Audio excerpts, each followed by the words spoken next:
MS word में formula कैसे use करते हैं ये समझाने के लिए हमने यहाँ पे एक बहुत सिंपल सी एक टेबल बनाई है। यहाँ पर हमने कुछ डिजिट भरे हैं और जो नीचे के टोटल के कॉलम हैं और जो साइड के टोटल के कॉलम हैं वो हमने खाली छोड़े हैं। अब जैसे आप एक्सेल में फार्मूला लगाते हैं सेम उसी तरीके से आप इसमें सम फार्मूले का इस्तेमाल कर सकते हैं। अगर आपको इस कॉलम का टोटल करना है तो आपको लास्ट वाले जो सेल है इसमें आपको फार्मूला एक्टिव करना पड़ेगा और उसको एक्टिव करने के लिए आपको दबाना होगा कीबोर्ड से कंट्रोल के साथ में F9 का बटन। तो जब कंट्रोल के साथ में आप F9 का बटन दबाएंगे तो आपको कुछ इस तरीके से यहाँ पर दो ब्रैकेट्स नज़र आएंगे। अब इन ब्रैकेट्स के बीच में आप बड़े आराम से वो फार्मूला टाइप कर सकते हैं। तो फार्मूले को टाइप करने के लिए हम यहाँ पे लिखेंगे इक्वल टू और फिर लिखेंगे सम। तो सम लिखने के बाद में हमने यहाँ पे ब्रैकेट लगाया है जैसे मैं एक्सेल में लगाते थे, और अब हम यहाँ पर काउंटिंग करेंगे सेल्स की, यानी सेल का नाम देंगे। तो आप कहेंगे यहाँ पर कोई नाम है ही नहीं तो आप कैसे सेल का नाम दे सकते हैं। तो जैसे एक्सेल में सेल को नाम देते थे उसी तरीके से यहाँ पर नाम देंगे। जो ऊपर वाले कॉलम हैं उनको ABCD करके काउंट करेंगे, यानी ABCDEF, और जो रॉ हैं उनको 1 2 3 करके काउंट करेंगे। तो ये जो आप रॉ गिनेंगे वो A कॉलम है और 4 उसकी रॉ हैं, यानी यहाँ पर ये जो पहला सेल आएगा वो आएगा A1 और जो चौथा सेल आएगा वो आएगा A4। तो देखिए इसको फॉर्मूले हम यहाँ पर भर देते हैं।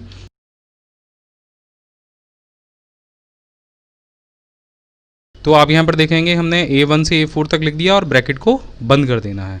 अब ये फार्मूला टाइप करने के बाद में आपको F9 प्रेस कर देना है और आप देखेंगे कि ये जो आपके चारों कॉलम हैं उनका टोटल यहाँ पर डिस्प्ले होने लग गया जैसे कि एक्सेल में होता था। तो ये था एक तरीका फार्मूला लगाने का। अब हम आपको दूसरे तरीके से यही फार्मूला लगाना बताते हैं। तो इन कॉलम का योग करने के लिए आपको जाना होगा यहाँ ऊपर टेबल टूल्स में, और यहाँ पर आपको दिखाई देगा लेआउट। लेआउट में लास्ट में आपको फार्मूले का ऑप्शन दिखाई देगा, इस पर क्लिक कर दीजिए। तो जब आप इस पर क्लिक करेंगे तो जो फार्मूला यहाँ पर लगाया जाना है वो आपको MS वर्ड की तरफ से पहले से ही यहाँ पर लिखा हुआ मिल जाएगा, यानी कि वहाँ पर उन्होंने लिखा है कि इक्वल टू सम और ब्रैकेट में एबव। ऊपर वाले जितने भी सेल हैं वो सभी का सम मुझे इस नीचे वाले सेल में चाहिए। तो इक्वल टू सम ब्रैकेट में एबव। जब आप इसे ओके करेंगे तो आप देखेंगे इन सभी का टोटल होके यहाँ पे आ जाएगा। इसके बाद चलते हैं हम यहाँ पर इस फार्मूले को इस्तेमाल करते हैं। तो यहाँ पर आपको क्या लिखना है, यहाँ पर जैसे आपने लिखा एबव यानी ऊपर वाले सेल को सम करना है, इसी तरीके से यहाँ पर ये फार्मूला बार आपको क्या देता है, यहाँ पर ये फार्मूला बार देगा इक्वल टू सम ब्रैकेट में लेफ़्ट, यानी कि जो लेफ़्ट वाले सेल हैं मुझे उनका योग करना है। तो आप भी यहाँ पर जब फार्मूला टाइप करेंगे तो टाइप करने के लिए हमने आपको बताया था कि कंट्रोल के साथ में आपको F9 दबाना है और यहाँ पर लिखना है सम ब्रैकेट में आपको सीधे सीधे लिख देना है लेफ़्ट और ब्रैकेट को बंद कर देना है। इसके बाद में आपको दबाना है F9। तो आप देखेंगे जो लेफ़्ट के सारे सेल हैं उन सभी का योग यहाँ पर आ जाएगा। अब फॉर्मूले को एक तरीके से और लगाया जा सकता है। मान लीजिए आपको, मैं बीच के सेल्स हटा देता हूँ सारे।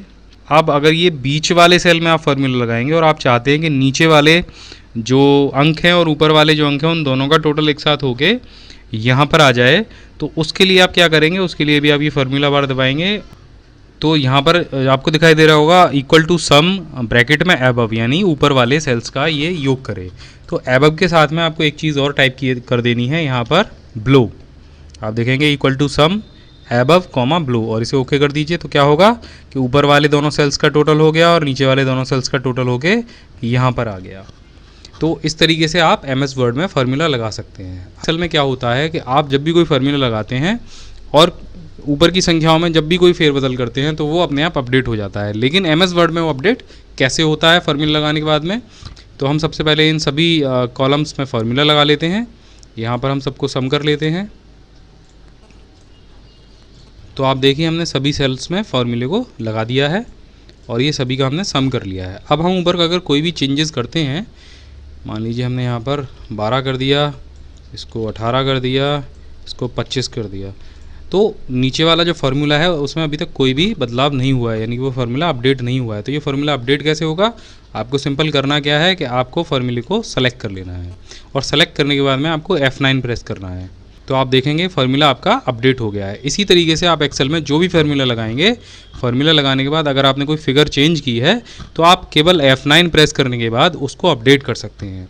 तो इस तरीके से आप MS वर्ड में कोई भी छोटी मोटी कैलकुलेशन बड़े आराम से कर सकते हैं। अगर ज़्यादा टिपिकल डेटा तैयार करना है तो आप MS एक्सेल में जाइए, अगर आपको कोई छोटी मोटी कैलकुलेशन करनी है तो आप MS वर्ड में ही वो कर सकते हैं।